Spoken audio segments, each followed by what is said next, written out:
Olha, gente, um assunto muito interessante, não só porque aconteceu no Rio Grande do Sul, mas a gente tem histórias de Santa Catarina, tem história do próprio Paraná, né, a região de União da Vitória, temos histórias do Rio de Janeiro, Minas Gerais, onde municípios brasileiros não têm plano de contingência para desastres geohidrológicos. Já já nós vamos traduzir essa palavra aqui, né? Mas, pelos dados que nós obtivemos aqui, são 74% dos municípios brasileiros. Ou seja, dos 5.570 municípios brasileiros, 4.163 não têm um plano de contingência para desastres geológicos ou possuem capacidade de resposta muito baixa em caso de ocorrência de inundações, enxurradas e alagamentos. Sobre esse assunto, nós vamos conversar aqui com o professor e doutor em Ciências Ambientais do Centro Universitário Integrado, Rafael Zampara. Explica para nós, iniciando essa nossa entrevista, o que é esse hidro, fugiu a palavra aqui. Geohidrológico. Bom dia, Rafael. Bom dia a todos os ouvintes. Nós temos uma questão muito importante que é um desastre geohidrológico. É aquele desastre causado pelo excesso de chuvas, hidrológico tem a ver com o regime de chuvas, e que afeta não só impacta não só o ambiente em si, mas também o gel vem de terra, né? Impacta o que é levado de terra pelas próprias águas das chuvas. Por isso, geohidrológicos. Cid Sauer. Então podemos dizer que o assoreamento do Parque do Lago é um desastre geohidrológico? Exatamente. Aqui em Campo Mourão a gente tem esse exemplo. Eu sei que a população muitas vezes fica questionando, né, por que tem que desassorear o Parque do Lago. É um processo que acabou se tornando natural aqui na nossa região. Quando a gente fez a barragem, né, o lago do nosso parque, ele é artificial, a gente diminui a velocidade da água que está correndo dentro de um rio. Então essa água ela traz consigo sedimentos. O que acontece?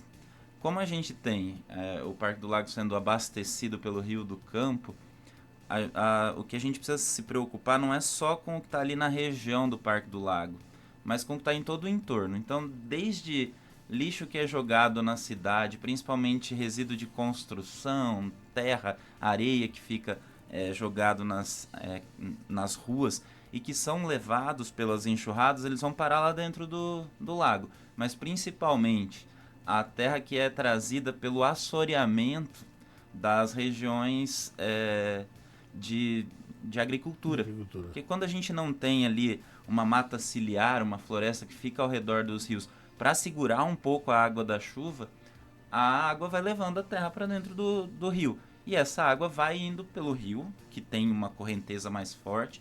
A hora que chega no parque, que diminui a velocidade, vai sedimentando, vai indo para o fundo e vai criando aquele processo de assoreamento, que é a deposição ali no fundo.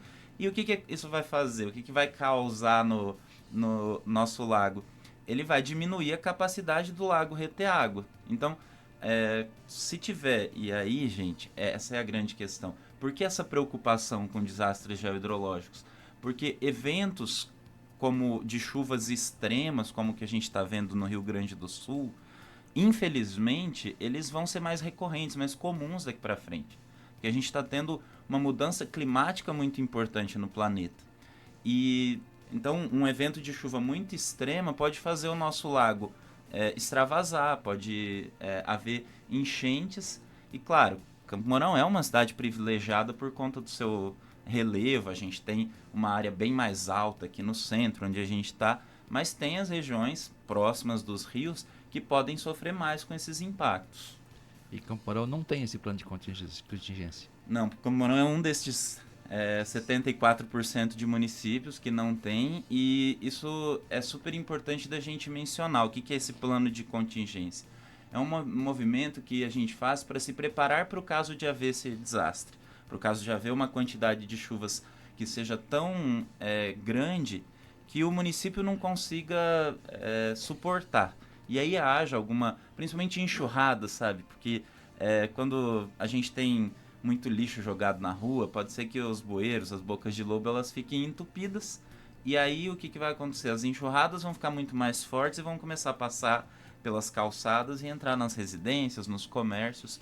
Então a gente precisa começar a pensar em diversos fatores que dependem do poder público, dependem das empresas e das pessoas individuais para, no caso de ocorrer um desastre, o que fazer.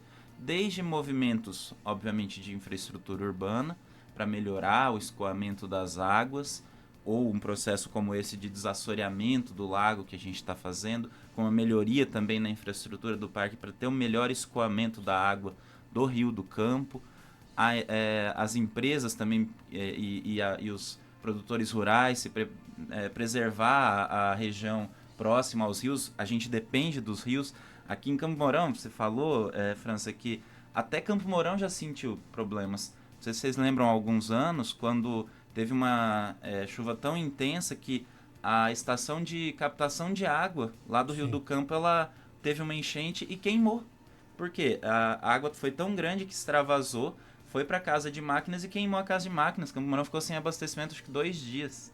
Então a gente já começa a sofrer esses efeitos. Então, o que a gente vai fazer para minimizar esse efeito lá na estação de captação de água da Sanepar?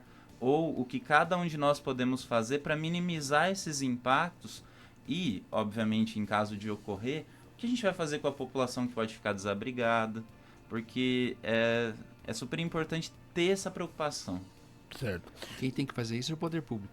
O poder público precisa se preparar. Esses dados são do Ministério...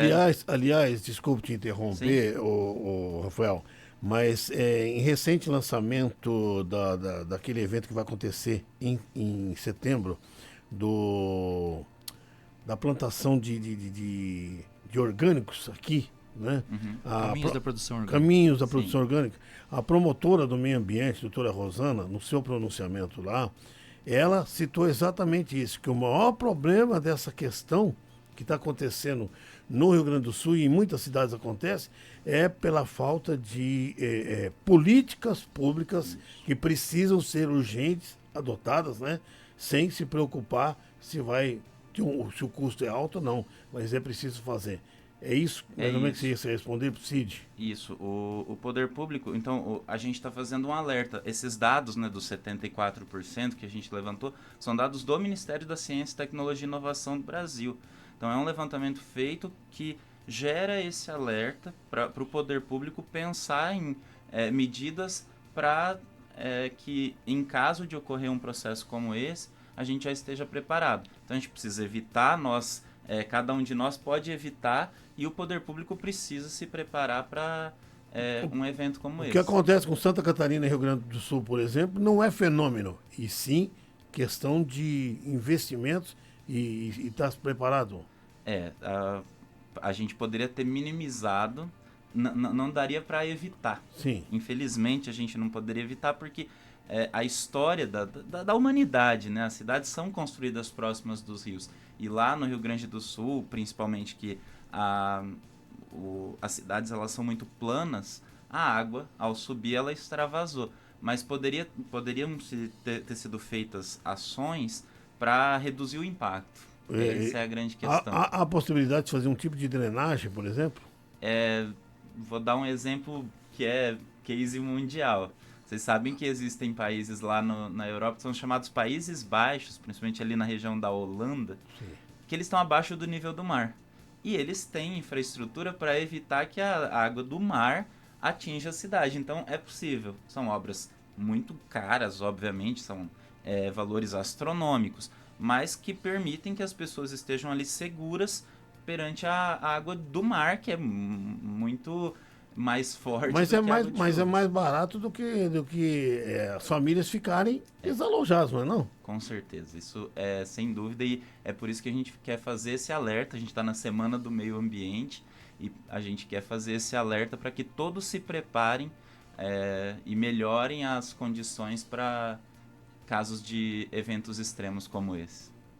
Agora, Campo Mourão, como diria o Jorge Benjor, é abençoado por Deus, né? Campo Mourão é abençoado por Deus, a gente não tem tanto risco de ter um desastre, a gente vai a região central aqui, e a gente tem uma infraestrutura super bacana dentro da cidade, então os impactos seriam muito menores, ou infelizmente eu tenho que dizer que serão muito menores quando a gente passar por eventos extremos como esse. Mas quem está aqui no centro não percebe, mas quem está lá na parte de baixo, por exemplo, lá descendo a rua Santa Catarina, quando a enxurrada, quando a água está descendo ali... Ali nas pontes, vocês já viram a ponte ali que vai para o Jardim Botânico, ela já foi levada pela água das chuvas. A velocidade ali é forte, né? Tá certo. É esse o recado? Eu acho que... Não sei se você teria mais alguma informação a nos passar sobre... É esse o recado, a gente gera esse alerta para o poder público, mas acho que a população também tem que fazer a sua parte, obviamente. A gente tem que se preocupar com o meio ambiente, não pode jogar lixo na rua, não pode... A gente tem que evitar, né, tentar evitar de alguma forma emitir tantos gases do efeito estufa, reduzir o tempo que a gente usa de carro e de emissões. Eu dou sempre uma sugestão quando você vai fazer uma compra de um produto, além de olhar o preço do produto, se tiverem ali 2 produtos do mesmo preço no mercado e com a mesma qualidade, escolhe aquele que foi produzido mais perto da gente. Então, se foi produzido aqui em Campo Mourão, ele não vai ter tido o transporte de caminhão, que vai ter emitido gases do efeito estufa, e isso vai minimizando esses efeitos do clima. Então, a gente faz a nossa parte. Esse é o recado que eu quero deixar para a população. Mas eu sei que você tem um outro recado sobre bolsas, né? Ah, eu tenho. Esse vem do Grupo Integrado. Aproveitei que eu vim aqui no Jornal da SEM para falar, pessoal, que a gente está com as inscrições abertas para o concurso de bolsas do Centro Universitário Integrado. Então, a gente tem 7 bolsas distribuídas em vários cursos de graduação, com exceção do curso de Medicina, que tem um processo à parte, mas e que também está com matrículas abertas, inscrições abertas para o vestibular. A nossa prova do concurso de bolsas vai ser no dia 15 de junho, então até o dia 14 vocês podem se inscrever gratuitamente pelo site grupointegrado.br/concurso de bolsas, e a prova será no dia 15, na parte da tarde, 100% online, então você não precisa nem sair da sua casa para fazer essa prova. Tá certo. Conversamos aqui com o professor e doutor em Ciências Ambientais do Centro Universitário Integrado, Rafael Zampar. Obrigado pela entrevista. Imagina, bom dia, pessoal.